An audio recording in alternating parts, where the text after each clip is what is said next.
Hello, welcome to a brand new Five Heart podcast live on YouTube and maybe someplace or other. I'm your host, Greg Mahochko. Nope, we're on the other side this week. Over here, our founder, our fearless leader, Mr. John Damn Johnston. Everybody, give it up for John, without whom none of us would be here. Hi, Greg. Hi, John. How are you? Good. This is a last minute thing. What the hell? Do you want to know the truth or do you want a colorful embellishment? A colorful embellishment. I was really hoping for the truth. I don't have a colorful embellishment. Really? I don't have a colorful. I was I got home from work, ate a little leftovers for dinner, sitting in my chair. My boy's watching a movie, and then I wake up and it's 8:58, and I'm like, I should probably get to the computer. Wow. Okay. Well, how you doing? Let's go. What are we doing? Your hair is What am I really doing? short. Thank you. Haas We're back to was giving me crap. He says I have too much hair to do this to my hair. Because unlike him, I actually have hair when it grows. But I like it this way, John. Some of us get haircuts on a regular basis. Look what happened. Look. Oh, It's a haircut. There, you happy? You son of a bitch. I'm just not doing the full metal jacket thing. But it is a haircut. So it is a hell of a lot shorter than it was because it was getting pretty unmanageable. What the hell is going on here? I don't know. Stuff just open up on my computer. That's because you have too many things. Do you still have your list?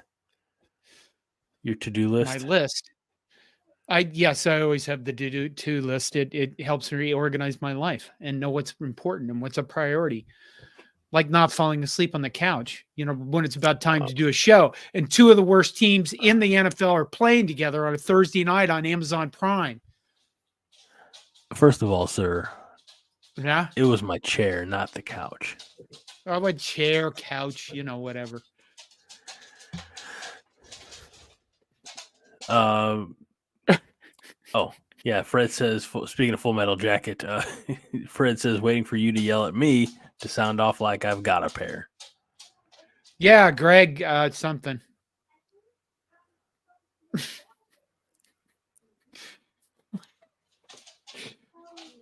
We are starting off stilted. No, we're fine. This is great, John. Yeah, we've got this down to a science. And honestly, at 5-4, yes, and playing Maryland, yes. How serious do we need to take this at this point? We need to take it very serious. One of these teams is going to be bowl eligible, and the other one's going to be filled with anxiety. It's not going to be us, John. I won't let it be us. Which one? You're not going to let us be bowl eligible? No, I'm not going to let us be filled with anxiety because this Saturday, mark this down. Okay, everybody. Mark this down. Mark this put down, this on, everybody. Put this on your list. This is a Greg Mahochko guarantee. Okay. Nebraska gonna win. By God, we better. We should. We're due. It's our turn, right? Is it? Is that how it works? We've waited 20 years. Now it's our turn. With the okay. I don't know about 20 years, but look at this. Look at this one. Fred Sacco, you guys are starting off like our offense. Fred, I thought we were friends. Okay. That's all right because Minnie says if we die, we die. That may be what this show's doing tonight. I don't know, according to John. That's not as final as everybody thinks it is, apparently. No. Well, I mean, hey, look. We know it's not final because we know a guy who's been dead, Yeah. but never been to Europe. And it's this guy sitting right over here. And if you want to read his book like this, ooh, can't read What Van- is that? What it's is? supposed to be like Vanna Whiting. It Oh, didn't work. You can get it on Amazon. It's a terrific read, a very a real page turner, and I mean that in not a cliche way. Check out "Been Dead, Never Been to Europe" by John Johnston. you know what else is on Amazon? The football game tonight. No, my third book. It's already. No, it's been out for like 2 years. I gave it away as a freebie to sign up for my newsletter at my author website, and nobody ever signed up for it. It's called The Mystery of the Dent in My Head, because quite frankly, I would never shave my head because there's a very large dent in my head. I woke up from a coma with a dent in my head, and we never figured out how the dent got put in my head. And this is a little short 45, 50-page book about me trying to figure out what happened to my head. I feel like, and this look, maybe it's just me, but I feel like that would make a really good comic book, like a little one-shot comic book. It contains a lot about all the head injuries I've had in my life, and I've had a lot. You're supposed to wear a helmet when you play football, John. Well, you do. I don't even think I put my football injuries in there. Being hit in the head in football, stuff like that. All right. Fred Sacco says John's third book, Commode Commotion. Yeah, I was thinking about writing another book. I put that one up on Amazon. I took it. It's an ebook only. I put it up on Amazon. I thought, I should write another book. So maybe there's one in the future. Living in Omaha's David Matney says, or David Matney, who lives anyway. I'm still waiting for the CornNation hair care products, aren't we all? And then look at this one from Minnie. CornNation hair is down the toilet. John cut his hair.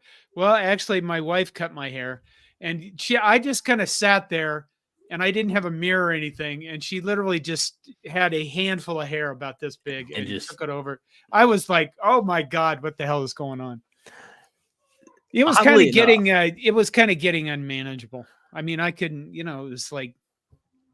Oddly enough, I gave myself a haircut. This haircut. Well, that's not that shocking. Hey, Nebraska basketball beats Florida A&M 81-54. Hey, Roger Moore really enjoyed my cameo earlier this week. Well, he says nice things about you now. Well, I guess it's the haircut. So we're 5-4. Are we gonna be 6-4? We're gonna be 6-4. Okay. How much do you want to go back and relitigate this past Saturday's game against Michigan State? I don't know, not much. Okay. I'm ready for the future. Come what may. Come what may. This is the I don't want to say metaphorical or the symbolic turning of the page. Okay. We don't have to talk about Michigan State at all. That's John's wish. We hope you in the Chatterfield. We hope you in the comment section, you Chatterfields, didn't have anything you wanted to say about Nebraska, Michigan State, because John has said it's in the past. I'm going to say this, referencing it. If I have to pick one thing that I want to see out of Nebraska in the Maryland game, it's this one thing that did not happen in the Michigan State game, and that is Heinrich Harburg stepping up into the pocket, because he stood back there a long time holding on to the ball, and the pocket had come around him, and he'd freak out, and he'd either throw the ball badly, poorly, or not do a really good job at making decisions. And this week, if we can just see him, if we throw the ball, and we're going to have to everybody's going to load the box on Nebraska, and that's why we're going to have to throw the ball. If we throw the ball, what we want to see out of Heinrich, our buddy, is him stepping up in the pocket and then, throwing a pass to somebody. Not every pass has to go to Thomas Fedoni. So there you go. I agree wholeheartedly. because what we've seen over the last couple of games, much of it out of necessity, yes, but we have a ton of talent at the wide receiver position. We just have to have the confidence in our quarterback to get them the ball. We can go back 2 weeks ago to the game against Purdue and the Malachi Coleman, right after the interception, his reception that went for a big touchdown. Jalen Lloyd with his big touchdown reception. I think the same game. They just didn't quite. They weren't quite in sync last week against Michigan State, but I do think that better things are coming. And I want to say this because you mentioned it. Caleb also mentioned it about 10 minutes ago here. Says, I think we see a better Heinrich Harburg this game. Well, I hope so. I mean, the guy, I think it's, I don't know. I guess it's wishful thinking. I'm not going to sit here and say that I know how to evaluate quarterback talent. But, you got to realize that, I mean, the guy was barely coached in the past few years, even though he stayed on the team. Everybody wanted him to play a different position. And now he is the quarterback because it looks like, Jeff Sims is not really serviceable. And apparently Chubba Purdy is nowhere to be found when it comes to putting him on the field, which I just find shocking, but whatever, The good news is that Maryland started 5-0 and they've lost their last 4 and they're kind of in a free for all. And, they're probably going to, the good news is that this game is not in Maryland, I think is the big key. I would agree. It's at home. Your tickets are going for like $9. There's not a lot of buzz around Nebraska football. It'd be good to get this win and get the bowl game prospect stuff behind us. And, if somehow we could, not going too far into the future, if we could get this win, Wisconsin and I are there for the picking. And, neither of them are giant killers either. So, I was watching the Bears Panthers tonight and I thought the battle for the top draft pick, right? These teams could be really good Big Ten West teams. Well, and one of them is definitely regionally situated, geographically situated, I should say. So, a lot of good comments coming in about things that people hope to see. Let's see. Roger Moore says, hoping for a punt return this game. That was, I guess, maybe disappointing, the approach to the punt return game. At some point, you've got to trust somebody, just catch the ball, be able to make a play. They had Billy Kept the Fourth out there, just fair catching until the very last punt of the game. They ran a freshman out. Forgive me, I don't remember who. Ethan Nation. Thank you. What sounds like a guy that could be a great punt returner. We could come up with all sorts of stuff around us. David Matney agrees and says, I'd like to see us return punts. I think that'd be fun. I'll tell you what you definitely don't want to see is John or I returning punts. You have to be able to catch the ball first. I could catch it. I don't know if I could get very far with it. This was a good one from Fred. Fred says, Ethan CornNation. There you go. See, I would imagine with that. Put him in and let him return. There's an NIL opportunity, John. John, can we just throw all of our NIL money at Ethan Nation? We can if he starts returning punts. If he takes one to the house, he rips off his pads, and there's a big CornNation shirt, just similar to yours. Or maybe catch him on the sideline and he's wearing a hoodie just like yours, John. Yeah. I like that. There you go. That's a great idea. Here we go. Justin says the Bears get the Panthers draft pick, so the Bears will have 2 top 5 picks. That's disappointing. I mean, I'm not a Bears fan, so I have literally no dog in this fight. But Caleb says, how about also a option run that doesn't go to the short side of the field? That was a bit short-sighted this past Saturday. See what I did there? People have complained about that for decades.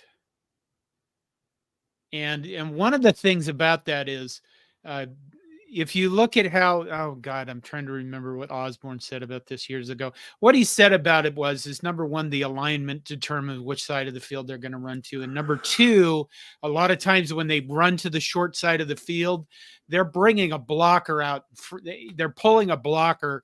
And if they put it on the wide side of the field, the blocker has to get further to get to his block a lot of times. Mm-hmm. I don't know if anybody ever actually goes back and looks at those plays to see where the blockers are, but that was one of the reasons why we always ran to the short side. Interesting question, John. I don't know if you know the answer. I don't know the answer, but Roger Moore, not 007 Roger Moore, but the better Roger Moore, says, is this game sold out? I can guarantee if it's not, it's going to be. Well, they're all sold out. It's just a matter of whether or not people are going now. Like I had 3 tickets available to Maryland, and I really wanted to. I kind of wanted to go, but we lost a car this week. So what happened to it? Where did it go? It went to my mechanics, and it's sitting over there with a transmission out. I bought a service agreement on this Jeep, right? Right. And my mechanic, I went to pick my son up at the airport. It got part of the way there. It acted like it was going in neutral, and it wasn't doing anything. And all of a sudden, it would only go up to shift to second gear. So I had to drive it home at 45 miles an hour. And then the next day, it wouldn't go into reverse. Took it over to the mechanic. He says, "Yeah, we took the pan off. There's metal all over the place." Oh man, features a clutch plate time kind of thing. And but now it's waiting for a guy to determine if the service agreement is going to pay for it, and it's probably going to be 2 weeks before I see it after that, which is really frustrating. Anyway, I had a chance to go to the Maryland game, and I thought, I'd like to see a game, and then this came up, and it's just too much. John, we do a lot of shows now. Yeah, you do 2 to 3 a week, depending on how tired you get. Fair enough.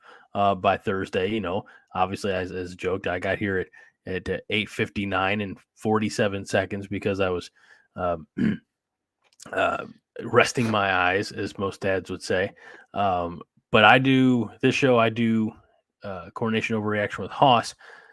But Branson Chap says that your guest, your Maryland guest that you had on from Testudo Times. That was close. Yeah. Says that Emmett Siegel seemed like a pretty cool dude on the stream last night. So well, that's nice to know. Yeah. He knew his stuff. You could tell from talking to him, he was credentialed and he was, around the Maryland football team and the coaches and the players. So, that's always nice. I have an interesting question here because look, I was actually surprised that Matt Rule addressed this in either post game or the Monday, the week presser about the officiating. We all know that was there was a missed face mask call. There was a blatant DPI at a critical moment in the game. I don't know what that was about. Defensive pass interference, maybe. I don't need to. Anyway. No, it was just, it was so, I don't understand how they didn't call that. Bob Mack wants to know, are the officials penalized or addressed by the NCAA when they do poorly? And I don't think so, but I want to say that I just saw, I'm trying to think of if it was women's. Oh, it was, I'll tell you what it was. It was fallout from the NCAA women's basketball championship last year, LSU and Iowa. And the NCAA and the NCAA vice president of women's basketball came out and said, basically, I don't know if they admonished or or punished the officiating teams for that game, but they did come out and address it. And that was very recently after obviously a lengthy investigation. And I'm thinking that might be the first time that I know about where the NCAA has come out and said, we messed up. Yeah, I don't know. Well, number one, they don't get addressed by the NCAA because they're conference officials. If they were going to, they are graded after games. And, if you are graded poorly enough, you're not going to officiate anymore. But I keep saying this repeatedly in some of my shows. And I would love to, at some point, interview a D1 official and get the straight poop from them. But it's not like they have a giant pool of officials that, are clamoring to get in the door to be D1 officials. 2000, I mentioned this the other night. In 2018, I thought it was 10 years ago. It was only 2018. 2018, I did a series of interviews with a friend of mine who was a Division I official, and he was very helpful. And I did a series of 4 articles about, which responsibilities each of the officials have. I did an article called "Why Don't They Call Holding?" And he went through all the stuff about why are they not calling holding, what holding really is to them. And he also talked about what it takes to get to be a Division I level official or, an FBS official. And it takes years of people officiating games and then working up to that level. It's, I suppose, kind of like a journeyman to a master electrician. Maybe, I don't know that, but it's a comparison. But it takes a long time. And, you had the pandemic. You had shit tons of people retire during the pandemic because they weren't going to go out and expose themselves to stuff. And then you have a whole bunch of young people that they're not going to be officials because they've been beat up too much by people and it's not worth them. And, James Marshall here says officiating is bad across the board in college football. Big Ten officiating is the worst from what I've seen. It is bad across the board. I don't expect it to get better. I think that they should do something like incentivize more people to become officials and actually pay them a hell of a lot more than they're paying them now, because I think they certainly have the money. They just worry about it a lot. I would argue that Pac-12 officiating is actually worse than Big Ten officiating, but it is bad across the board. And I think, a lot of that is because, it takes a while to become official. The officials are getting older, and you've got players that are faster and stronger than ever before. I don't know how they reviewed the play in Minnesota and didn't call it a touchdown. I was at the game at the time, but I have no idea why we didn't get a touchdown out of the Gabe Irvin's touchdown at the beginning of the year. I have no idea how they looked at the Maryland thing and just the ball hit the ground, for God's sakes, So yeah, it's frustrating, but like we always say, never get to the point where the game is in the hands of the official. And unfortunately, Nebraska is not good enough on offense that we're going to score shit tons of points. And, every little thing is going to add up to lead to a loss. And that's really sucks. That's one of the points I made with Haas. Again, I felt like it was out of character that Matt Rule addressed it and brought it up, but Nebraska didn't lose the game because of the officiating. They lost a few opportunities, but again, it's you miss a wide open Alex Bullock.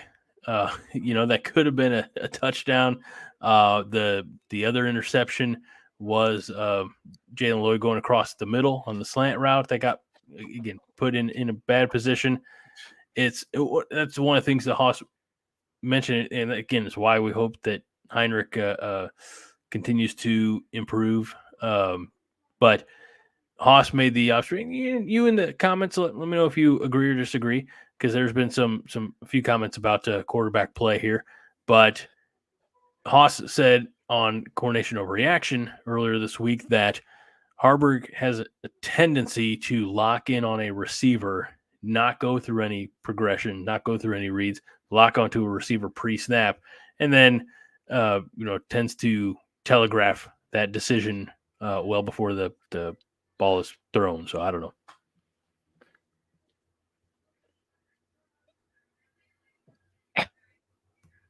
I was going to click on something. I forgot what it was. There's a whole gob of these starred. There are. Nebraska Strong says, John, is there any chance we see you as a ref for our games? No, God, you have to be able to run. My running days are largely over. And I don't blame part of that on football. Nebraska Strong. I wasn't very good. I wasn't very good at it, but I still played in high school, and my knees got bent backwards too many times. Here's an interesting comment, and I don't disagree. From a friend of the show, Josh, says, for the money the Big Ten makes, refereeing should be a full-time gig and be held to a better standard. Yeah, it's there's got to be some money left.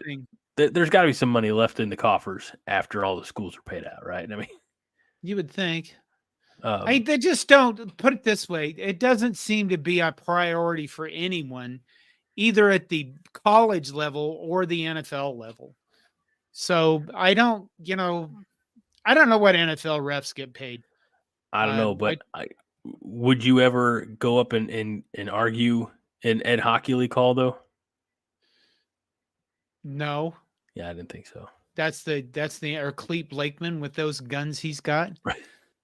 Now James Marshall with a counter to what I was paraphrasing from Haas says Harburg and nearly every other first-year starting college quarterback locks onto a receiver.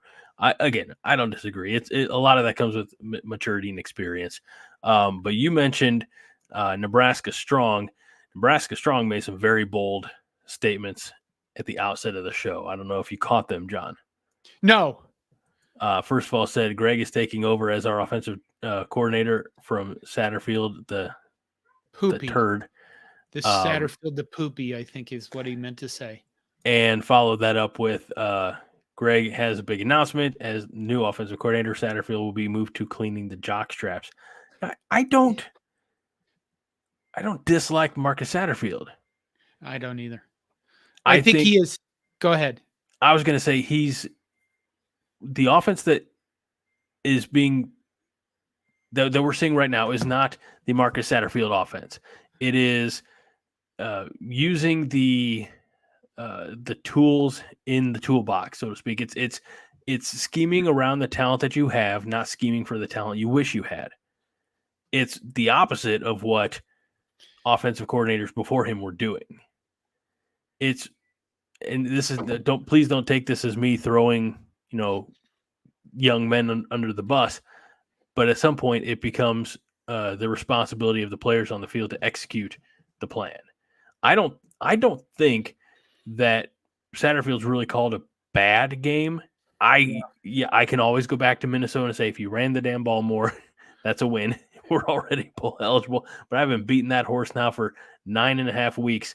But I don't think he's failing in any regard, in any measure. I think he's used, to his credit, to Matt Rule's credit, there's a lot of young talent that is out of necessity getting some playing time that they probably didn't anticipate this year. They're going to make the best of this. They're going to be that much better in year 2. Yeah, you would hope so.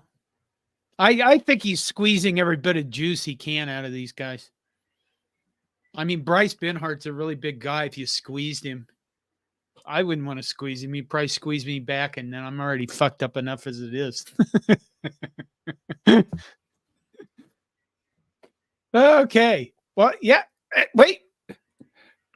Then he comes back with our offense is a dumpster fire. Yes, it is. Wait, you know what? Here's the thing with this. Our team is a dumpster. We thought the beginning of this year, we thought our entire team would be a fucking dumpster fire. And it turns out that only 1/2 or 1/3 of our team is a dumpster fire. You could argue about special teams sometimes, but anybody I think that was really paying attention knew that this was going to be a really hard year. And if you looked at Matt Rule's other seasons, his first year seasons, he had 2 or 3 wins with Temple and Baylor. We're ahead of schedule, and they're ahead of schedule with having a whole load of guys injured. So I think that as a coaching staff, they're doing fairly well. John, do you remember just before we played Minnesota, our week 1 kind of season predictions? Yeah. The infamous 15-0 and all that fun Yes. stuff that I did. Do you remember the record that you predicted Nebraska would have? Did I say 6-6? I'll tell you what, of the 3 of us, is you, me, and Jarek on that show, you're the only one who still has a chance to be right. You said we would finish 8-4. My wife. You said we'd finish 8-4. Did I? Mm-hmm. Now you had losses to obviously different programs, but I still look at this season. First of all, I don't think we're going to lose out. I don't think we're going to lose all the next, each of the next 3 games. But I still look at this season as a massive improvement over where we were a year ago. Yeah, it is. And on overreaction, we talk all the time about week to week and incremental improvements. But we have taken, as a football team or program, we have taken a giant step forward. And let's look at this past Saturday, because I pulled these notes. Well, with the help of Huskers.com, I pulled these notes. But Nebraska was not penalized against Michigan State. Right. Yeah. That's the first time that has happened since 2005. What? That's the first time that has happened since we hosted Maine in September of 2005. That's oddly a long, long time. All right, so Nebraska Strong says, first of all, I think I've shaken his confidence in me. He says, Greg, how can you say Chatterfield's doing good? We're ranked 115th in FBS in points scored. And again, look at this. This was the statistic or the graphic they put up during, I think, for the Purdue game, but it showed that of the 11 starters that Nebraska had on the field against Minnesota, 8 of those are out. You're right. And so obviously we're not playing to our expectations when we thought we'd be playing with, the Gabe Irvins and Ramir Johnsons and the ICGs and Billy Kemp, for example, and losing 60% of our offensive line in one game, and 2 of those guys being lost for the season. We're not meeting those expectations, but you have to adjust your expectations when you, and I still think that, again, some of these plays are just, they're right there. And there's the difference between when I say right there versus, a couple of years ago when claiming that we were the best 3-9 team in the country. Esther, shut up. We're trying to do a show. Seriously. No kidding. But Roger Moore says, again, going back, my comparison from last year to this year, close losses to ugly wins. That's a step forward. We've got to give. Is it paper towels? Yes, it's just like I have no idea why she runs down here, bangs open the door, and then suddenly it's, oh God, I knew there was a paper towel sitting on your desk. This is the weirdest fucking dog ever. I'm sorry. No, it's fine. But as patchwork as this offense is, and again, I still see that they are so close to just having a really stellar breakthrough, blow the barn doors off type of performance. I'll take that. I will take that. And I'll give a lot of the credit to the coaching staff for not letting them hang their heads when they're not scoring all the points, or or when they have 8 out of 11 starter, week 1 starters out injured. They're making the best of a bad situation. And I think that needs to be recognized more than it is. Joel Teschau says, can we be done with Raiola as a line coach? I doubt it. Not for at least 5 years. Yeah, I doubt it because, I mean, right now, the line as the season's gone on has looked our tackles are way more serviceable than they were last year. They don't blow up when somebody runs a stunt. Are they really good? No, but they're becoming serviceable. I think they've done a fairly decent job with the line getting there somewhere. And if you want to be purely cynical about it, Dominic Donovan, which one's the offensive line coach? Is it Donovan? Dominic, I can't remember. Anyway, Coach Raiola will be at Nebraska until Dylan Raiola is in the NFL, because there's always a chance.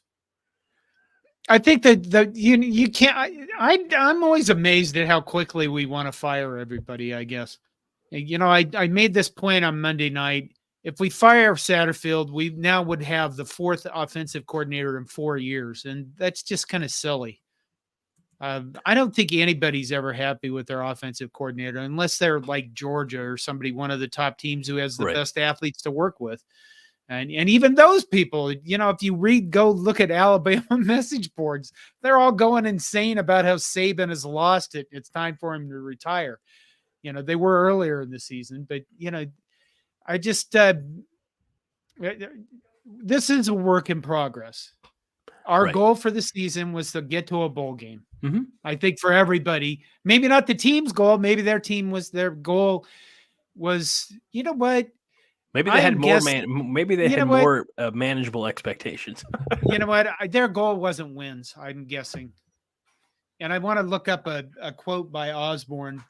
Well, while you do that, I want to highlight this comment from. I don't know if I have it anymore. Phil Spear says Michigan State game is what happens when the defense isn't on their game. As the defense goes, so goes the team. And I've been beating that drum for weeks. I'm not the only one. I'm not trying to take credit, but I have said that this Nebraska team will only go as far as the defense can take them, and just wasn't quite crisp enough against Michigan State. Roger Moore says we should all chip in to cover Esther's vet bill for the backup and the blockage. Osborne, in one of his books, I think it was More Than Winning, he talked about goals, and he talked about how he never set wins as goals. He said that if you set those things as goals, people start thinking about the wrong things. And what they used to set as goals is like performance for plays and blocking for the offensive line and things like that. But it was never about like setting goals around the concept of winning, because he said those things tend to work themselves out. I'm sure I have that in my, I keep a list of book quotes, and it's not showing up in where I looked. Anyway, it's an interesting one from Fred, and I actually read this one all the way through. It's okay. This one's a fully 100% safe comment from Fred. This staff made peace with what the O was early on, and it helped them settle into win and advance mode, beats the previous regimes who thought we were ready and didn't know how to stop the bleeding. If you want to be really, I guess, nitpicky, you go back to just about 6 years ago at the opening press conference for HCSF. We said, well, hopefully the Big Ten is going to have to adjust to us. Right. The Big Ten doesn't adjust. Which I thought it was a pretty good statement. It was. It got clicks. You're supposed to say that kind of stuff when you're hired, and then they come back and beat you up later. As far as talking about goals, Roger's goal was to beat Colorado. Well, we have another chance. And I'm assuming CU. We can always beat Creighton in basketball still, right? That one's on the. I've seen people predict them to the Final Four. Creighton? Yeah. Never happened. Nebraska Strong says, I miss Milt. Rip Milt, we miss you. slightly redundant, but we appreciate the sentiment and we won't beat you up for it. Yeah. Cornhusker Corner says we could still technically go 10-4. I think that could happen. They're doing mental math now. We make it to Indy and beat Ohio State, then beat Oregon in the Rose Bowl. Wouldn't that be fun to beat one of those new Big Ten teams in the Rose Bowl? All of this would be fun. 1-0. We're going 1-0 this week. That's what we need to do. Beat the Turtles. The Toils? The Toils. I'm just looking through some of these new. Somebody earlier said Maryland is for crabs. Have you ever been to Maryland? Never been there. Oh my God, their crab cake is amazing. Read this. You could go to the supermarket and buy, them crab cakes that you could buy at the supermarket, and they're so damn salty. They're unbelievably salty. But you go to Maryland, the crab cakes is just like, oh my God. What if I told you I'm not a big crab cake guy, John? Well, then you're pansy. I was going to say much worse things, but that's all that came out of my mouth. What if I told you I don't? What if I was allergic to shellfish? Well, then that's a different things than saying you're not. I'm not. Crab. But it's been a long time since I had crab legs. Same here. So what you're saying is, next time we get together, we're going to get. We need to go to Maryland. Okay, Jimmy's Famous Seafood. We'll be there. I don't think their crawfish was very good in Maryland. It was much better in New Orleans. I don't think crawfish is a East Coast staple, though. It's definitely a South. They sold them there. That doesn't mean they're staple. Anyway, here, back to football. Living in Omaha's David Matney says, do you think the defense was trying too hard to create turnovers? Well, when they gave up those big plays, that could be a good point. I mean, it is one thing that they aren't doing that well at, as well as we'd like them to do. Maybe that'll turn around against Maryland. Or maybe that'll be a change. Oh, man. What? James Marshall. I'm in Louisiana. And I just had shrimp. I forgot how to pronounce that word. I'm going to say boudin, but I'll probably don't. Yeah. It's kind of Cajun Frenchish, right? Yeah, I like New Orleans. I just love being down there. I would never live there. If you pronounce the way it's spelled, it'd be like I had some shrimp Bowden, and it'd be like, Bobby, Terry, which Bowden we talking here? Sorry, I'm trying to. And Phil Spear says that Tony White said he's unleashing the defense this week. I don't know what that means. I mean, his defense has already been playing pretty well. Right. I mean, we bitched about him against Maryland or against Michigan State, but they only gave up 20 points. I don't know what. I guess we'll find out against Maryland what it means that the defense has been unleashed. Maybe that'll be fun. Maybe they'll sack Tulia 8 times like they have earlier in the season. Tagovailoa? I don't do this to yourself. I'm doing it from memory. I don't have the spelling pulled up in front of me. James Marshall says it's pronounced. Everybody else says it's boudin. Boudin, shrimp boudin. I'm inclined. I'm inclined to be wrong, but agree with the person who said boudin, which is Joel. Joel, if we're wrong, let's be wrong together. But I'll always highlight the people who agree with me. If you haven't figured that out yet, it's not. Here's Josh again. White says unleashed is because he thinks he didn't blitz and attack enough against Michigan State. I do feel, going back and rewatching that game, there were not enough blitzes dialed up. It was a lot of 3-man, 4-man trying to get pressure on, which allowed them a little too much time. Again, all we can do is wait and see and hope that it works. Highlander Gunn says, my second wife was from Louisiana, and it is boudin. Boudin. Boudin. Boudin. We got to Robert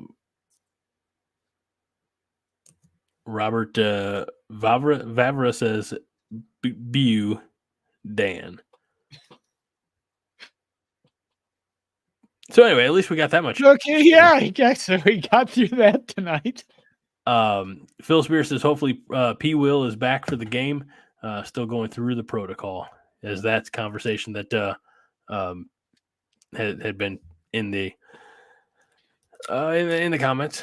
So speaking of comments, I started some way back when. Well, you did. You still haven't gotten to them. Nope. I'm gonna knock out a few here. Do what we can. As always, John, if you see any new ones come in that are star worthy, you star them. Okay. I am Bat Dad says, I'm going to the game Saturday and I'm rushing the field if we win. Okay. And Justin says, we don't rush the field for teams like Maryland.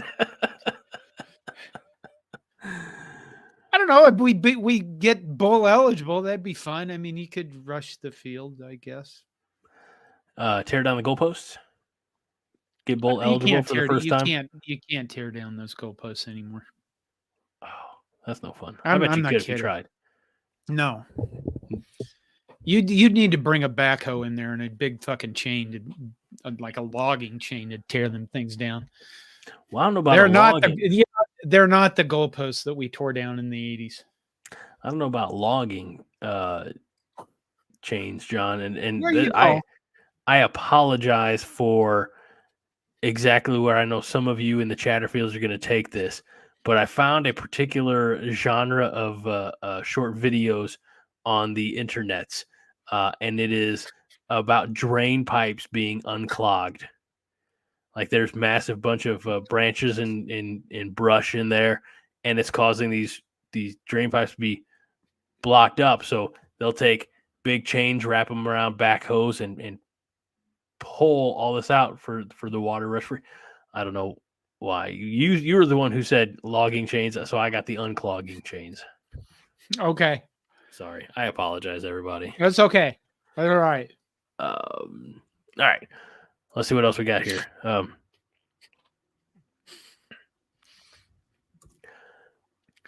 John, would you want to step into that pocket? Well, if I was a quarterback. Talk about your out of context comments. If you go back to Michigan State, I mean, were they great at pass protection? I think they're better than they've been for a while. But they were, Bryce Benhart is, I think he's done a pretty well. Okay, compared to what he was, I think he's done a really good job. But they did make pockets. Would I want to step in that pocket? God, I'm 61. Even when I was young, I wasn't fast or athletic or big. So you're 61. Yeah. What'd you think I was? I honestly thought you were mid-50s. That's nice. Yeah. The longer hair kept you young. Oh, it did. Okay. Now you look like an old gray Lord Farquaad. Oh. Okay, I'm a real boy.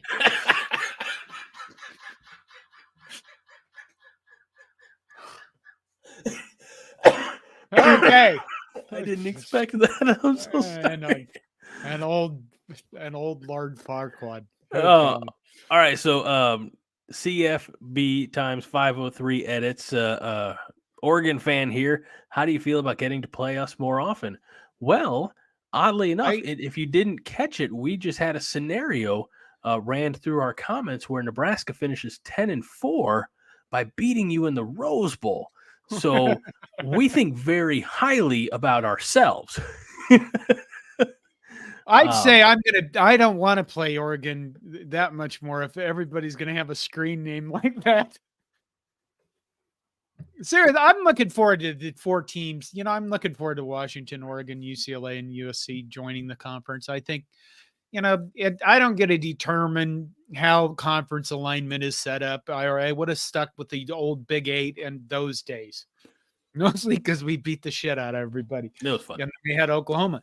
But if you go back and, if you're one of the older guy like me and you just like pine for the days of the Big 8, we didn't really have a huge amount of competition except for Oklahoma. We did some years where Colorado would be good, or, Missouri was good, maybe a little bit, or, somebody else. But you look at the conference now and how exciting it is going to be going forward. I mean, the college football is going to be, it should be really good games. I watched Washington. What was it last week? Washington, USC. Washington won, and the offenses were amazing. And Twitter was full of people from the Pac-12 going, "Oh, we're gonna," implying we're gonna beat the hell out of the Big Ten next year. And the honest to God truth is, when you join the conference, and I'm not talking about Nebraska, the Big Ten has its own weird shit. I mean, you got to play in all sorts of weather. You got to deal with Big Ten officials. You got to deal with travel. The stadiums are different. It's just a different world. And you're not going to be able to just transplant everything you did from the Pac-12 into the Big Ten and the new conference. And, I'm looking forward to the increased competition. I think it's going to be fun. I don't think it's going to be fun for teams like, Minnesota or Illinois or teams that don't really have any nil going for them and really can't get players. And if they do get players, those players get bought out the next year and they're gone. So. No, I have this kind of leads to the question. CFB, our Oregon fan here, chiming in or checking in. I don't want to be negative at all, but not excited to play on the road at Iowa in late November. So sincere question, because that's not so much maybe for the Oregon and Washington, but for the USC and UCLA. How cold does it get there in Eugene? I don't know. How would it compare to Minnesota or East Lansing, Wisconsin in November? That's a sincere question. I want to say Oregon, Washington gets, maybe in the low 30s. Maybe the Oregon guy can tell us, but I mean, then you compare that to Minnesota, Wisconsin, Michigan, and you could be playing a November game at -5.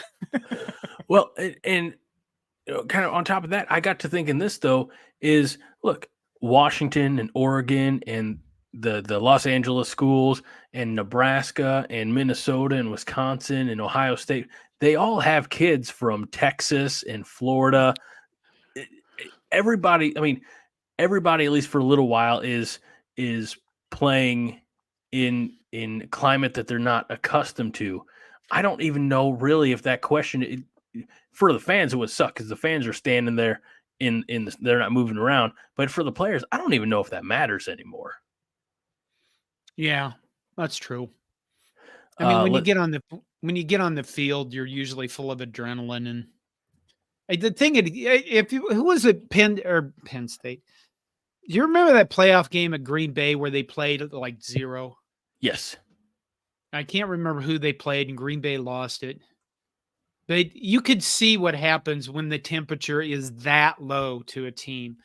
When they come out, they're probably full of energy, but that kind of weather, it drains you. It drains you as the game goes on a lot faster than playing in probably even playing in 100-degree weather. It just sucks the life out of you as time goes on. So that's the thing.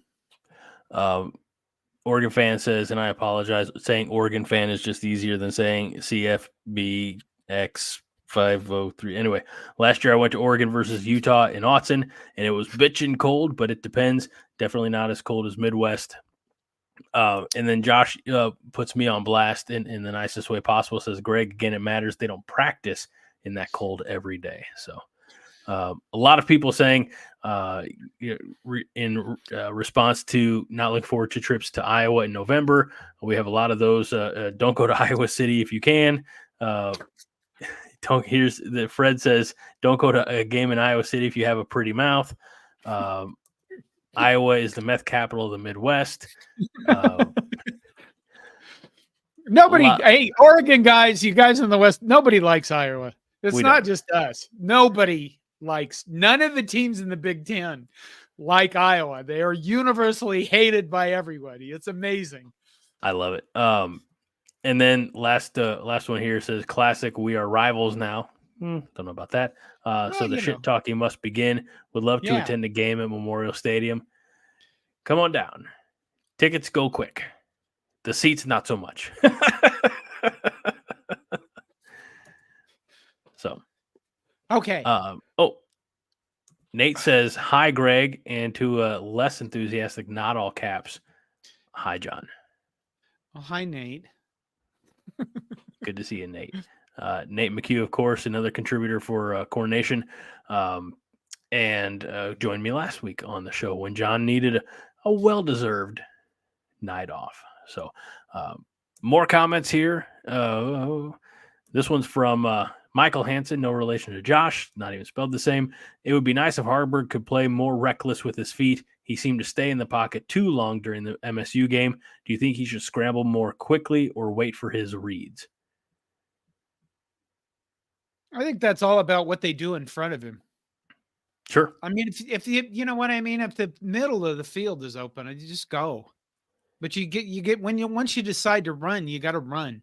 And I think he's been really tentatively running lately. I mean, when he saw that the touchdown, the middle of the field was wide open, he took off and scored. You know, and it's kind of neat to see him. You don't think he has very much speed, but then he ran all the way to the end zone. Nobody caught him. So I just think he needs to, if you're going to do it, and do it like a monster. Do it like a terror from hell. You know, if you're going to hit people, mash into them is like you're going to run through a brick wall. If you're not, then slide. And we saw him slide last week, and that was good because honestly, I think he's on right now the only quarterback we have because I don't know what's going on with Jeff Sims and Chuba Purdy. I don't know what Chuba Purdy hasn't seen the field. There's probably obviously a reason that we haven't heard of publicly. So last year when he played, I didn't think he was that bad. So maybe there's something else going on there that, Josh agrees with cousin Michael. He says Harburg got in his head and quit getting aggressive. He's getting timid and dancy. Just tuck and go. But again, you have to do it smart, like Josh said, like John said. You have to slide on occasion because sometimes when you slide, you might get a late hit flag too. And a 10 or 15-yard penalty tacked on the end. So I've said this. I don't want our quarterback being our leading rusher, and I think we have enough talent in the running back position to avoid that. But at the same time, nobody gets the yardage that Heinrich Harburg gets on his carries. But again, it's usually because the defense is doing this, and he finds a seam and just, he's got that deceptive speed, a lot of straight line speed. So let's take a look at more comments here.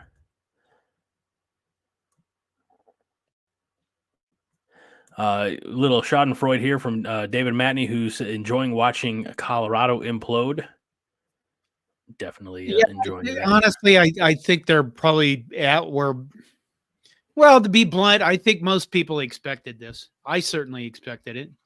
I mean, you can't just, I don't think it's the fact that he turned over his roster. There are a lot of other schools that we brought in a shit ton of players in 1 year. There's other schools that have turned over their rosters a lot in a single year because of the portal. I think it's the method and the way that he handles himself. I think today's quote from him is that he likes to see his guys fight in practice. He actually keeps score of who wins those, and he thinks fighting is important. And I saw that on Twitter and all the replies to it, people saying this is dumb. And then other people saying, if you think this is dumb, you obviously never played football or competitive sport. Okay, here's the thing with that. If you're going to fight, you do it in camp, fall camp. You don't do it in the 10th game of the season when you're already all beat to hell. And right. Why your coaches would let it go to see who wins. Okay, you got X amount of fucking time to practice, and we're going to spend this much of it fighting because you're a fucking moron. The guy has a blabbering mouth. That's what I think. And I don't think that he's going to be successful at all. And I think it's just, he keeps, God, I'm spitting. Deion Sanders, look at what he did to me. I'd offer you a paper towel, but your dog ate it. Some of the stuff he does is just, they've replaced their offensive coordinator. Yeah. What? Okay. What was that about? I don't, but it is fun. I guess it is fun watching them blow up. Okay. All right. Let's see here. We kind of touched on this a little bit earlier, but David did point out we are improving with fewer false starts in the offensive line. Again, no penalties last week at all.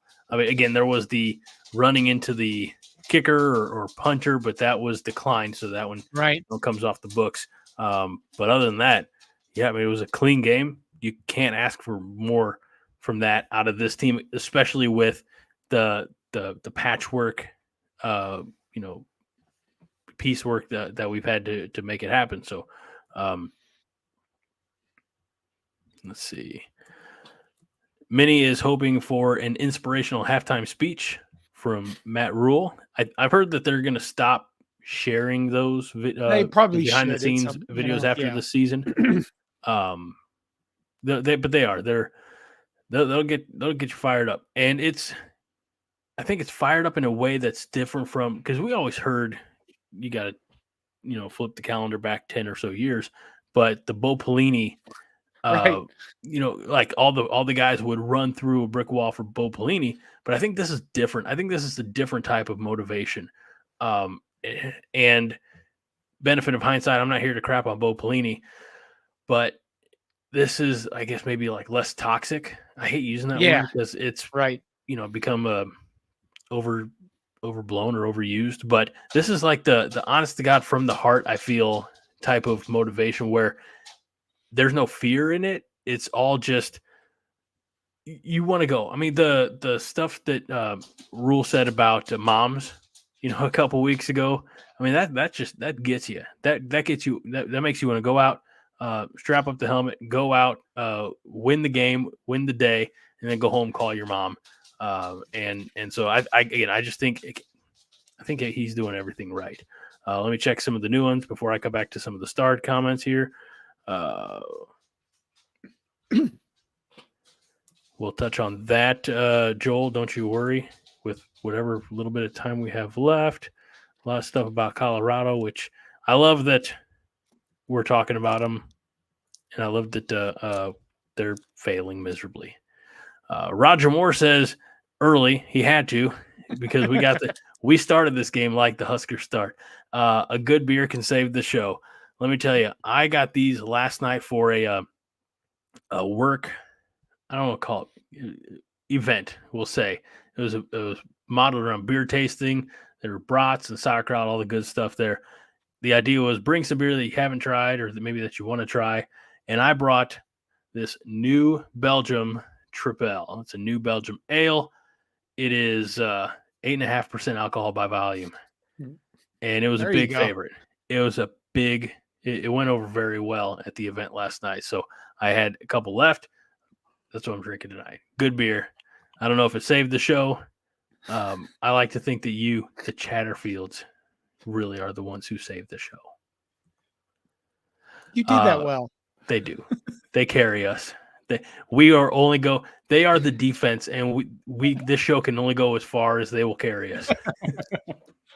Nebraska Strong asks if anyone else is annoyed that the Husker game is only on Peacock. My household gets Peacock, so same. There seems to be a great amount of annoyance with this, and I mean the fact is they, the guys that gave us these contracts, the networks that gave us these contracts are going to spread this stuff around and try to make as much of that money as they can to pay for it. So that involves putting games on Peacock. You can sign up for the free trial or only, you know what the good news is? The good news is you can have it for a month and cancel it. It wasn't like the old days where you had to sign, you either had to pay $50 for pay-per-view or you had to sign up for like a year. Right. Of whatever it was you were buying at the time. So, or a year of cable, you could just cancel it. And I know that there's a lot of people who are like, I hate the principle of the thing. Well, it's $6. You know, it's And $6. You're gonna buy a Caribou or a Starbucks probably for $6, like how you said or caribou, like that's Caribou coffee. Don't um you have that there? no. It's good coffee. It's Oh, I'm better not than I, Starbucks. oh I everything is, but I get my coffee from the grocery store in the coffee aisle. I get them Folgers classic roast, and Oh I my make it. god! No What? wonder you're such a bitter person. I'm not a fancy man, John. You know, you can buy better. There's better coffee than Folgers and Quick Don't tell Roast. me how to live my life, you Okay. grumpy son of a bitch. Wow. Best pushback here. All over coffee. Okay, Look, it's hey, $6. It's $6 for Peacock. Just get it and for a month. it has the entire run of The Office on there, and Parks and Rec, and other quality Yeah. shows. Well worth it. Um, yeah, I'll tell you what. Get your hand out of your pocket and put it on your Peacock. All right. Did you stay up at night thinking that up? What the hell? No, we got to talk about pockets before and peak. I don't look. I'm sorry. All right. It's the 8.5%. No, I'm kidding. I'm not blaming. I don't blame anything on beer. James Boardman says, I'll listen to the radio. Signing up encourages the bastards to stream more games. I don't know if that's going to make a difference. Listen, streaming, I mean, when you look out there at these companies, do I want to go down this road? No. They have lost a shit tons of money on streaming because the whole model for everything changed for business for streaming. And you know, they're going to keep streaming. I don't think that even if they're not successful, they're going to do their best to put games. And some of that is they may be putting games over there because they just don't have the capacity. So they're going to be Nebraska basketball games on Peacock, and whether you want to watch those or not, that's up to you. I saw it best described on Facebook, and I'm not going to credit who said it because he's watching this right now, but you have 2 5-4 teams, so it's bound to happen. Well, Michigan Purdue was on Peacock earlier in the year. Yeah. Well, Michigan was a top 5 team, though. Right. You have a couple of teams that are, one of them is going to get to bowl eligibility, but they're not upper level. You mean like the Bears-Panthers game on Prime tonight? Right. I feel bad for people who have Prime. They shouldn't be subjected to that. Fred says that's a tasty beer, Greg. John's good taste is wearing off on you. Oh, never mind. Caribou coffee, not good. Well, what? Jeez.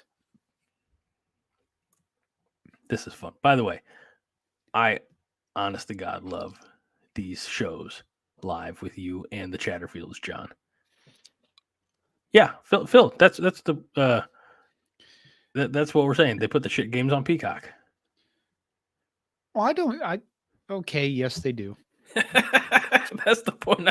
That's the point I, and by extension, Josh was trying to make. I mean, wasn't Iowa Northwestern on Peacock? Again. I mean, look. That was a terrible game. Of course it was. It's like that's watching the game tonight. It was just, God, what the hell? That's why nobody's going to be surprised if the Nebraska-Iowa game ends up being 3-0 or 3-2. Yeah. It's just going to be like, oh, Big Ten West, Nebraska. I will confess, I enjoy watching terrible things. I know. You let your son go to Minnesota, for crying out loud. You don't have any expectations when you watch terrible things. You know what I mean? If you pull up a horror thriller movie from 1965 and you go, what the hell is this? I mean, it's not like you go, I expect to see the best acting ever. No, or Sharknado would be a good example of that. There's just a certain level of beauty in the dumbness of it that you just kind of go, I don't have to have any worries about this being good or disappointing me. First of all, sir, Sharknado My was whole a masterpiece. family doesn't understand this at all. Sharknado was God's gift to cinema. I think the one you're thinking of is Lava Lantula. All right. So we have an honest to God question about football. Okay. Thank God. From Nebraska Strong says, Greg, why do you feel having the quarterback as the leading rusher in a game is a problem? In 2001, Eric Rauch led the team in rushing 4 times and led us to an 11-2 season and a trip to the Rose Bowl. I'll say this because the quarterback needs to be more than just the primary rusher. The quarterback doesn't need to be exposing. Oh, crap, I just used the word. Sorry, Fred. The quarterback doesn't need to be putting himself at risk for any big collisions, any potential injuries.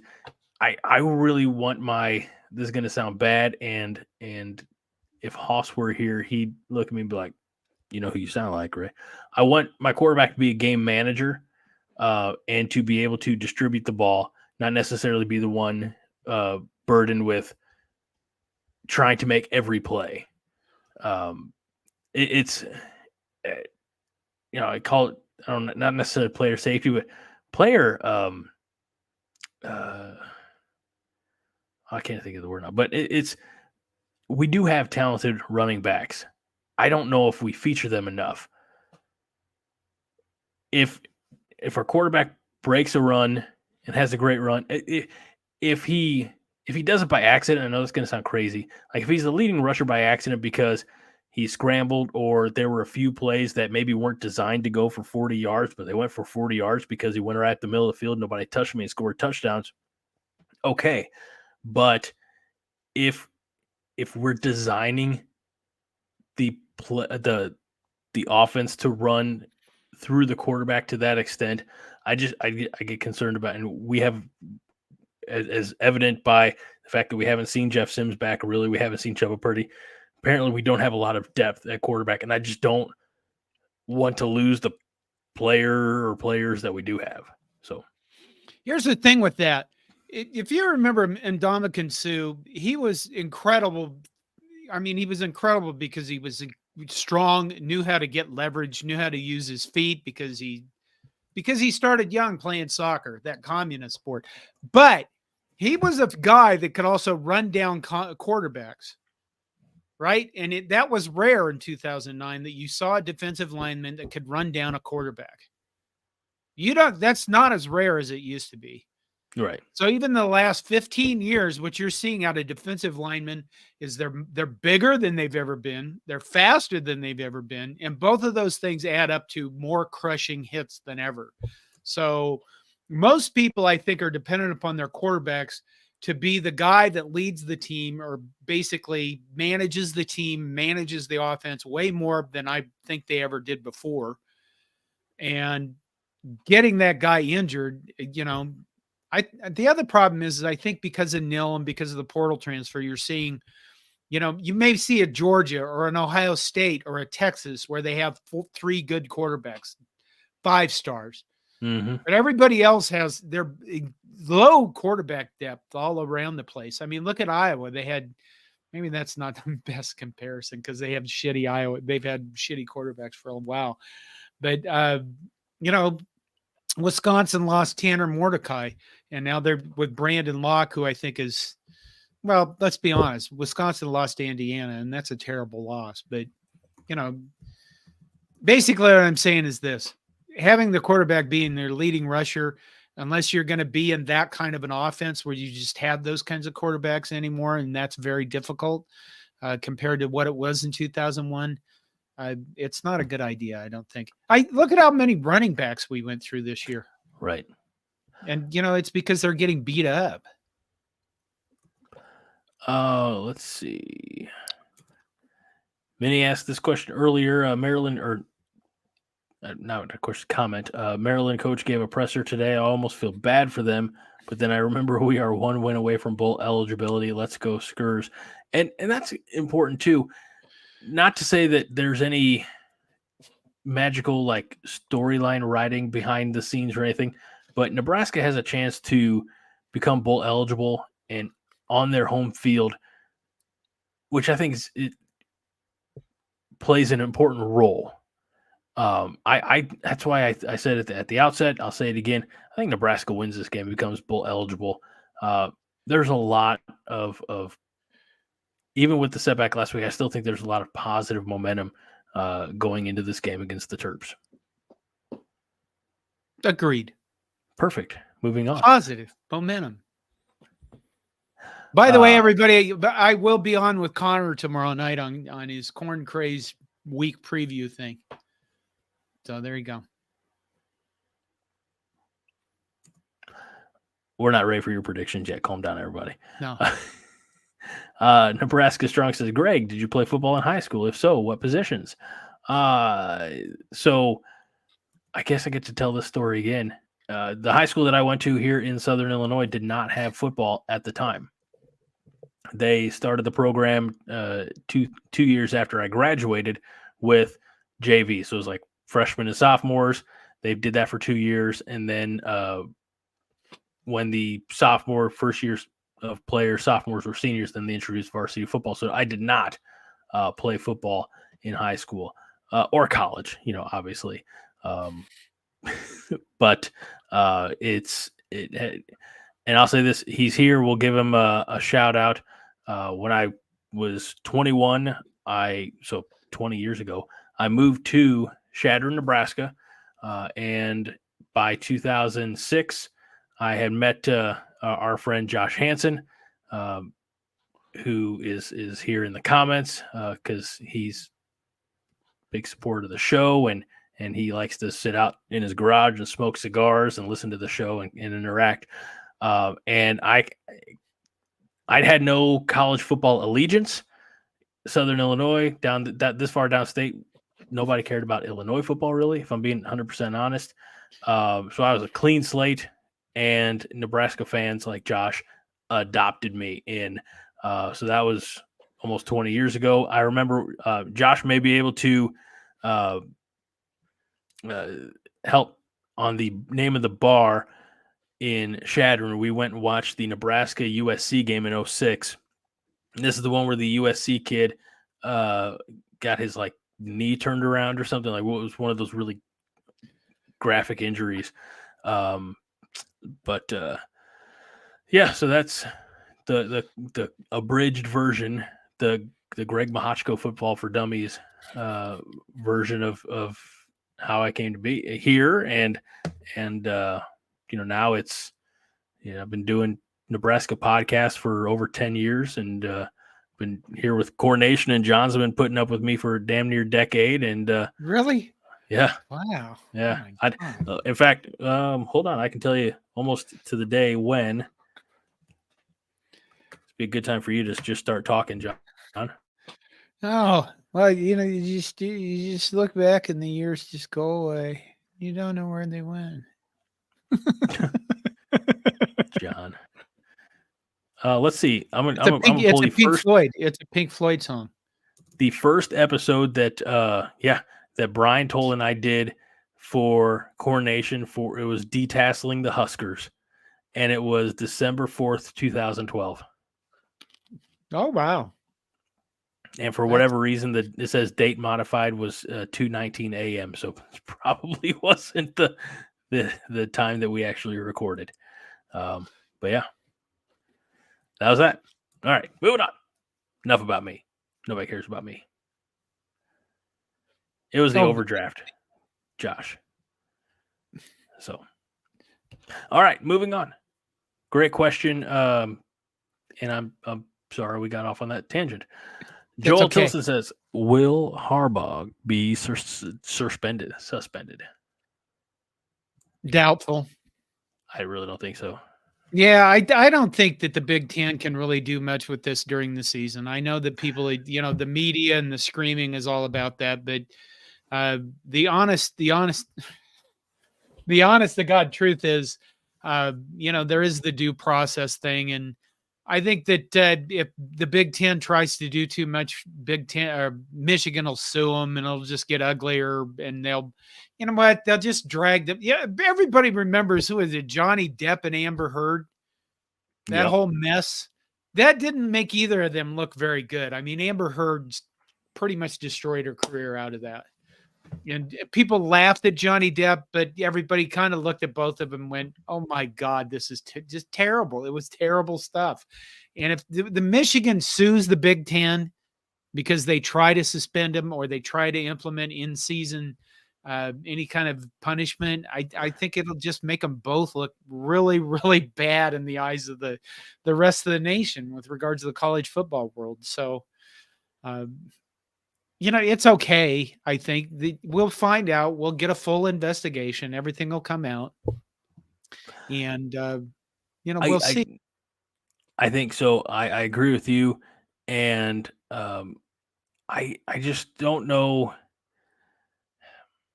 I I don't know if the Michigan like trying to get in front of it and say, well, we're going to sue if they make any punishments before a full investigation. I don't know if that's a great look. That to me makes it look more guilty. But I also don't know if there's anything to debate. Like there's enough evidence to indicate some pretty clear, cheating was going on, and the I can't remember the official term that they're looking for, but it's not the NCAA's way to punish in season. So Joel Tilson comes back with ESPN is going crazy over the Harbaugh sign scandal. You know what? Look at what's coming up. I mean, how huge is Ohio State, Michigan going to be this season? Oh, it's going to be nuts. It is going to be a game. I mean, you saw at the beginning of the season, everybody went crazy about Colorado, right? And that was the coverage for like 2-3 weeks until they started to fall apart, right? Mm-hmm. And then we had the Iowa, wrong call against Minnesota and the screaming about that.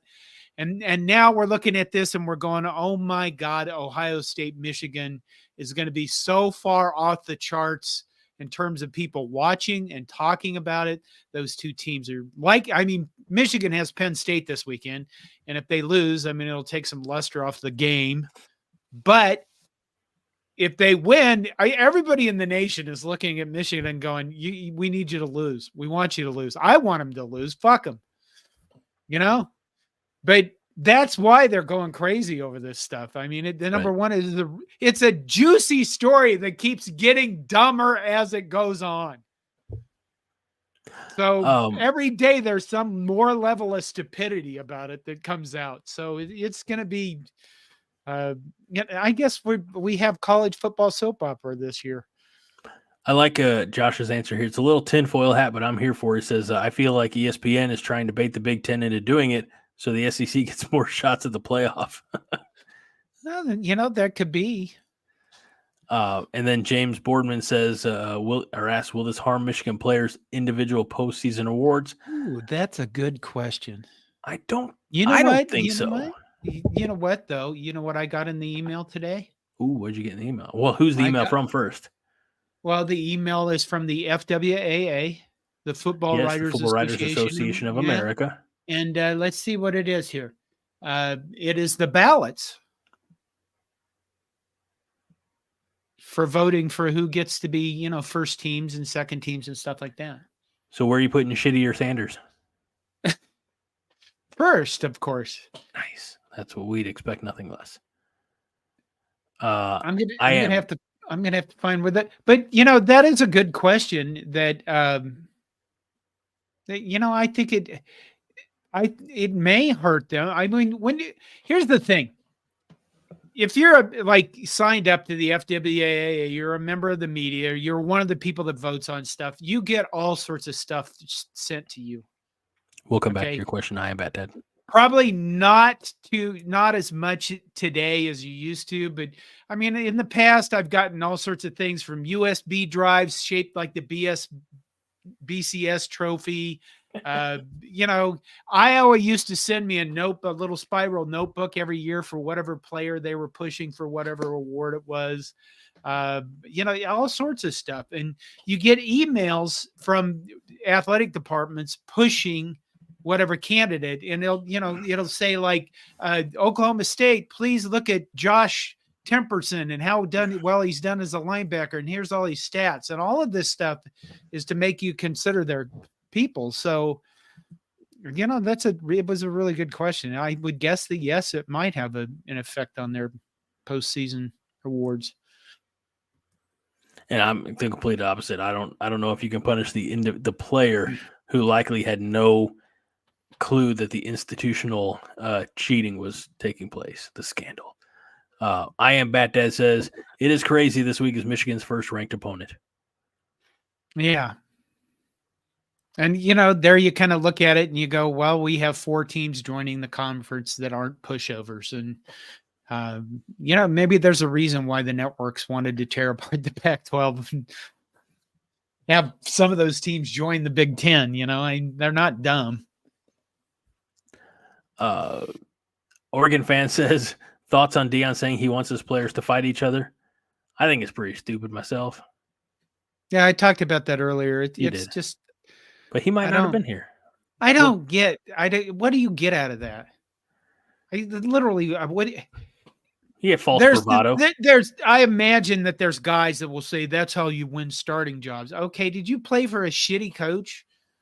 I get it that you're a competitive guy, and I get it that, football players, if you talk to them, the guys that play at the college or the NFL level, they will tell you, for example, that when they put a uniform on and they put their pads on and they step into wherever their practice area is or the football field, that they have to become a completely different person, because they have to be mean, they have to be tough, they have to be, aggressive and violent, because we love watching a game where 320-pound guys smash into each other at high rates of speed. And that's not normal. But, so at practice, that certainly boils over, but you also have to teach guys how to control themselves. And I don't know if you've watched Colorado, but they don't seem to be doing a very good job of controlling themselves on the field. You got the dumbest call against Travis Hunter for that allowed, what was it, Stanford to pick up a 3rd and 21 or a 4th and 21 because he was an idiot. And then you got the other Sanders kid that plays safety thrown out of a game after a targeting call because he's flexing. He is not teaching his players anything but to be morons. Yep. That's my take on it. I just think it's stupid. Well, they got an interesting comment here, John, reflecting on what you just said.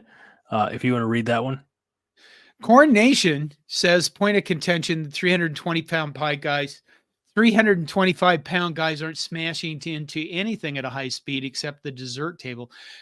You know what? If you're 320 pounds and you're running at even like a turtle's pace and you run into like me, listen, physics. Okay, we've covered this. A turtle space is still a turtle space, John. What in physics? What is momentum? Force plus mass. It's mass times velocity. So if you have a large mass, and it's running at any speed, it's got much more momentum and therefore a much more bigger force than like an 180-pound guy hitting you. He'd have to be going a lot faster to hit you with the same force, same amount of momentum. There you go. Okay. Hey, anyway. Oh my God, it's an hour and a half. What are you doing to me? We're done. We're not done. We're taking your predictions for Nebraska, Maryland. It's that part of the show. You were talking about your FWAA, and Josh says, write me in as honorable mention, John. There's a $5 in it for you. Think you could do that? Yeah. Okay. Wait a minute. Back to physics. What? Go ahead. Okay. Back to physics. James Boardman says mass kicks ass. Roger Moore says F equals MA. Fred says Iowa cheerleaders have a large mass. Force equals mass times the acceleration. What is that? Isn't that it's what like you Isaac. said? No, I was talking about momentum. Oh, okay. He's talking force is mass times acceleration. Was that Newton's second law? Yeah. I don't know. Yeah, something like that. Let's see. Josh says that Iowa's getting ready to get rid of a large mass at offensive coordinator. Roger says S equals D divided by T. I don't remember that one. All right. I did not take physics ever in my academia. And John only studied under Sir Isaac Newton personally, but forgot most of it. Again, I don't know if you know this about John, but he's been dead, never been to Europe. So he didn't retain a lot of that classical physics knowledge. So we don't know what S equals D divided by T means. If you can enlighten us, we'd appreciate it. Michael Hansen did leave us a prediction. We will read it, but he says, good night. Great show as always. Appreciate the time you guys put into making this content. Thank you. I don't know what time we're putting into it. Like, there's not a whole lot of prep. I think I said before I got here a minute before the show went live. That's the extent of time. Shh, don't tell anybody. I watched tons of football. I mean, I watched it anyway. Fred says Newton's 10th law, Johnston plus toilet equals comedy gold. That's a good one. That needs to be on a shirt. That needs to be on a shirt. Oh, my God. I have instructed my designer to come up with an ugly Christmas design. Oh, hook me up. Yeah. Here we go. Speed equals distance over time. Oh, my God. How did you not know that? I just, I'm all about the force and momentum thing. E equals MC squared. Energy equals mass. It's a different level of physics. Well, there's only one level of physics, John, all right? And it's all physics. Let's see. I'm highlighting all of your, I don't know, Phil, you're going to put us in a really awkward spot here with the way you phrase that, because you're going to leave the door open for Fred to make a comment. So, Fred, don't go anywhere. You're going to have a field day with Phil's prediction. So, I think we've got, let's see. Michael says, press the like button, everyone. Yes. Thank you. David says, great show. Appreciate the content.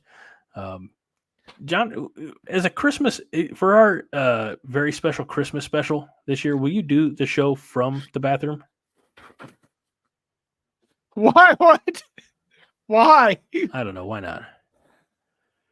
I guess it'd be better than doing it by the tree. That would be a little difficult. It would. And it'd be much warmer inside. Yes. Let's see. Joel says they hope you don't have to go to the shit house on Saturday. Fred says that you're all about the force, Darth Johnston. Yeah, I like that. And Highlander Gun is dedicated to the fact that we will watch the Young Guns and wants to know if you'll watch it on the toilet. No, we won't do that to you. We want you to be as comfortable as possible for what's about to happen.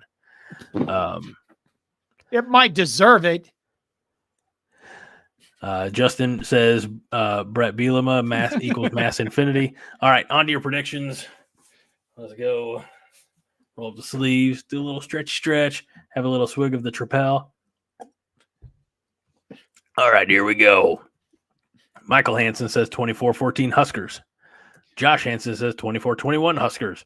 Which Hansen will win? Highlander Gun says 4-3 Nebraska. I like that. That's a baseball score if I've ever seen it. It's a win. It's a win. It is. It's a win. It's a win. God dang it, it's a win. Living in Omaha, David Matney says 23-10 Nebraska. I like that score. Yeah. Joel Tilson says 21-7 Huskers, go Big Red. Justin says, and look, I know I said Joel Tilson, I only say Justin. Justin, I'm afraid I'm going to butcher your last name as simple as it looks. So that's why, I'm not. Anyway, Justin says Huskers 24, Maryland 17. That's believable. Yeah. Roger Moore says 35-21 Nebraska. James, are you looking at new comments coming in? No, I did 35-21 is the Todd always prediction. Hey, well, Fred's he's a lifer. He is addicted to CornNation, and we're grateful for him. So James Boardman says Huskers win 21-20. I would like it to not be that close, if I'm being honest. Yeah. Fred Sacco says Nebraska 24, Turtles 13, in another ugly, clunky W that we will gladly take. We have Husker Bob saying 27-16 Big Red. We have Oregon fans saying 27-24 Nebraska gets it done because Matt Rule is that guy. Yeah, there you go. See, he's got more optimism than half the fan base. Phil Spear says 23-21 Nebraska pulls it out. All right, Fred, do what you do. Roger says, great show. Todd is never here for the good ones. I don't know what that says about the Monday night show. Oh, boy. Brian Long says 24-23 Nebraska. Justin said, Fred, I read the first line and knew exactly what the next one would be. I think maybe I got to scroll up. Did I see that one? Oh, yeah. No. I know. He's referring to this one from Fred. Nebraska pulls it out, finally learns something from their former HC. Oh, we can say that. It's all in fun. Will wind be the factor? Not sure. And Justin Rogie. Perfect. And okay. Josh asked the over-under, and Phil said it's 43 last I saw. So that is high. All the numbers. John Dam Johnston. It's time for your Nebraska game prediction. Well, I'll go with 21-17. I'll go with 21-17.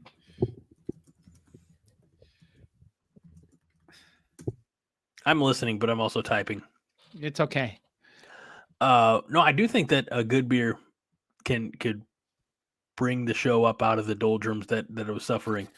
Again, I went with New Belgium's Tripel, which you can't see because it's blurry. Apologize for that. If I have to drink a beer on my end to make the show good, I don't know how much y'all are drinking on your end, but please, even if you're not driving anywhere, drink responsibly. We don't need any cirrhosis of the liver. No, we don't. You said 21-17? Is that what I said? John, it's your prediction. You gotta stand by it. It just goes. All right. My prediction: Nebraska is going to win the game, or as we like to say on Overreaction, win the day. They are going to rock out with their peacock out, and they are going to win. Got to do math in my head. I'm going to say 34-20. I like Tristan Alvano at home. I think that he'll help put a few through the uprights. And I think that Heinrich Haarberg is going to I just think this is the game where everything comes together. And maybe it's not a perfect display of college football, but I think it's going to be more than enough to get the win, to get to Nebraska bowling for the first time, as Hoss likes to say, since the Obama administration. Think about that. And it's going to happen in front of the home fans. And if you're there and you want to storm the field afterward, go right ahead. It's been long enough. Let's celebrate a little bit. You know, people have asked about the weather. It is supposed to be 60 degrees and partly cloudy Saturday, which, you know, now the wind could be 20 miles an hour. That shouldn't really do anything. And no participate. I mean, that sounds like a beautiful November day. So there you go. I want you to read this one, John. Fred Sacco says 34 points for Nebraska, ? Is that one of those CBD beers? I hope not. And Phil Spear counters with, hey, they scored 31 on Purdue. They did score 31 on Purdue. I mean, it's, you know, we'll see what happens. I think the big key to this game is going to be, is Maryland just Are they still going to fight for the rest of their season? Is the fact that it's in Lincoln, I think it's going to have a big effect on them. They still have a lot of fight in them.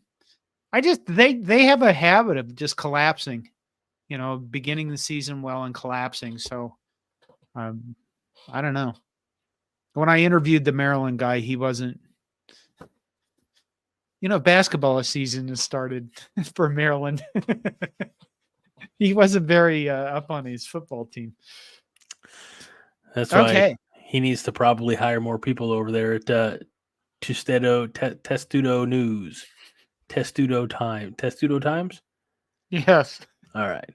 Regardless of, I'm going to call it Tuxedo Times. I think that's more fun. Plus, their little turtle guys wearing a bow tie. So so it'd be Tennessee Tuxedo. No. Okay. Is that an old timey reference that only people over the age of 85 will understand? Oh my God! You don't know who Tennessee Tuxedo is? I feel like I'm gonna get in trouble. I feel like we've failed, you younger people. How old do you think I am? People don't know who Bullwinkle Moose is, Rocky the Squirrel, Tennessee Tuxedo. What the fuck is going on with the world? We took all this shit and we got rid of it because it's too violent. No Wile E. Coyote or bro. Okay. I didn't know his name. I'm sorry. I didn't know his name. I feel bad. I mean, like I know about Underdog and Droopy and like I'm hip. I just didn't know. I didn't know that about Tennessee Tuxedo. I'm sorry. I've let you down. I can't handle any more shame or embarrassment. I'm gonna go. Okay. John, it's always a great time visiting with you. Chatterfields, you're the reason I show up to work every Thursday at night, sometimes on Wednesdays and an occasional Tuesday. You're the reason I'm here. You keep me going. I don't know where I'd be without you. We're not going to do it this week, but John, I got to tell you, last week we had a few more donations to Team Jack through the Young Guns initiative. So we're up to $130. Okay. So, how did they donate? Through Super Chat. Okay. So I know YouTube takes their cut. I ain't worried about that. We'll pay what you pay. We'll cover it. So don't worry about that. We didn't do that this week. We'll pick it up next week. And we appreciate all of you. Fred wants to know what happens if we get to $200. John will watch. No, I don't know. I mean, maybe we'll do another movie night, Fred. Ooh, we've got to figure out. Allegedly, you're not allowed to just stream movies that you don't own on YouTube. So we have to figure out how exactly to make this happen. I don't know if we can do some like private YouTube watch along or something, but we could do what we could do. Can we talk about this off air and let the good people go to bed? Yes, we could go. John wears a cowboy hat. Oh, if we get to 200. I have never worn, I've never been able to pull that off. Some things you can pull off. I've never been able, maybe John Cook is wearing one frequently. So we'll see what okay, we're done. Let's go. God. All right. For my great, I always forget. For my great friend and our founder and fearless leader, John Dem Johnston, I'm Greg Mahochko. This is the 5 Heart Podcast. We remind you each and every week that 5 Heart is all the heart you need. John? Go Big Red. And no, I will not be pressing a nipple on the glass, Fred. So there you go. Why the hell not? Oh, God, nobody needs that. All right. Maybe not a nipple, but just Avery Moss it.